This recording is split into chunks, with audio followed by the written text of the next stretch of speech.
பேரவைத் தலைவர் அவர்களே, மக்களே மக்களுக்காக மக்களால் நடத்தும் ஆட்சி மக்களாட்சி என்றார் அமெரிக்க முன்னாள் குடியரசுத் தலைவர் திரு அப்ரஹாம் லிங்கன். இன்றைக்கு அமைந்துள்ள மக்களாட்சி மலர்வதற்கு மக்களிடம் உள்ள பெரும் எதிர்பார்ப்பு, அவர்களுடைய எதிர்பார்ப்புகளை இப்பேரவையின் கவனத்திற்கு கொண்டு வந்து அதனை செயல்படுத்துவதற்கான திட்டங்களை, சட்டங்களை அமல்படுத்த வேண்டிய பொறுப்பு இப்பேரவைக்கு உள்ளது. அதிகமான மக்கள் அதிக நன்மைகளை இந்த ஆட்சி காலத்தில் நன்மை பெற்றுள்ளார்கள் என்கிற வகையில் நம்முடைய செயல்பாடுகள் அமைய வேண்டும். இங்கே அனைவரும் சமம்.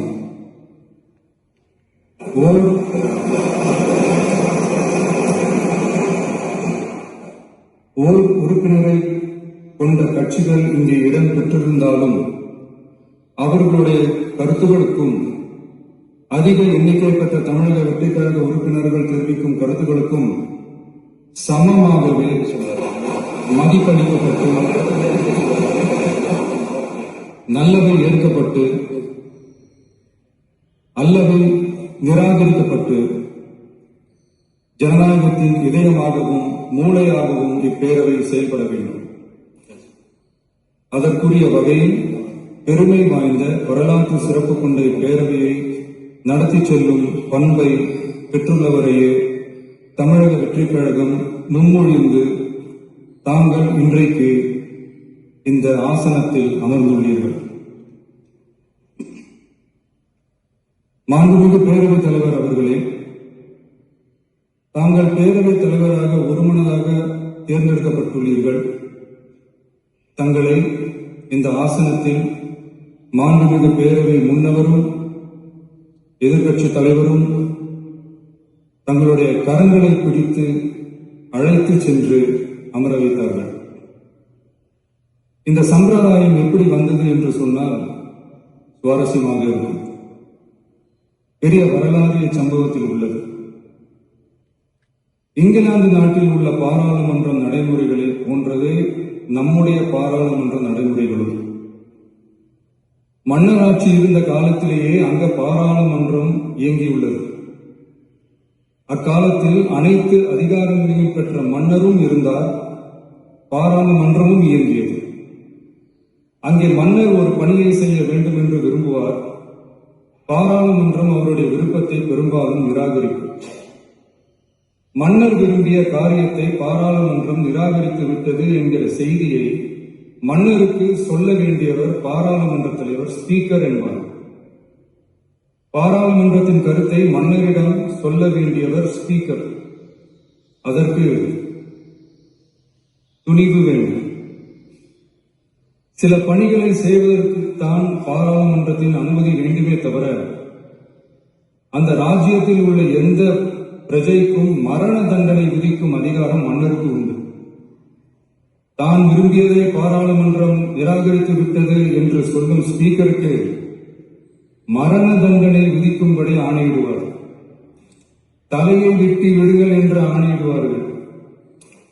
இது பலமுறை நடந்ததால் யாருமே இந்த ஸ்பீக்கர் பதவிக்கு வர விரும்ப மாட்டார்கள்.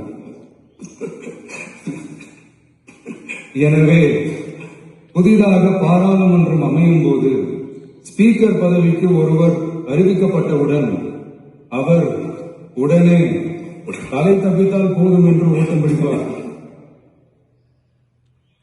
அணை முன்னவரும் எதிர்கட்சி தலைவரும் அவரை தடுத்து நிறுத்தி அவர் கைகளை பிடித்து இழுத்து வந்த ஆசனத்தில் அமர வைப்பார். இதுதான் அந்த காலத்தில் இருந்து வந்த மரபு.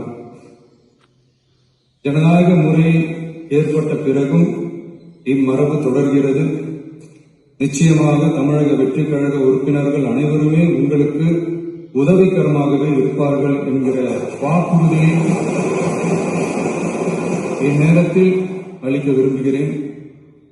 பேரவையின் மாண்பையும் கண்ணியத்தையும் பேரவை உறுப்பினர்களின் கண்ணியத்தையும் காக்க வேண்டிய பொறுப்பை உங்களிடத்தில் ஒப்படைத்திருக்கிறார்கள். தற்காலிக பேரவைத் தலைவர் கருப்பையா அவர்களை சந்திக்க நேற்றுக்கு சென்றிருந்தேன். அங்கே முந்தைய பேரவைத் தலைவர்கள் படங்களை கண்ணுற்ற போது, அவர்களை பற்றி அறிந்த போது உண்மையிலேயே எனக்கு பெருமிதம் தந்தது.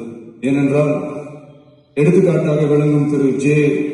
சிவ சண்முகம் பிள்ளை, டாக்டர் யு. கிருஷ்ணராவ், திரு எஸ். செல்லப்பாண்டியன் அவர்களுடைய வரிசையில் மிக சரியான ஒருவரை நாம் முன்மொழிந்துள்ளோம் என பெருமை அடைந்தேன்.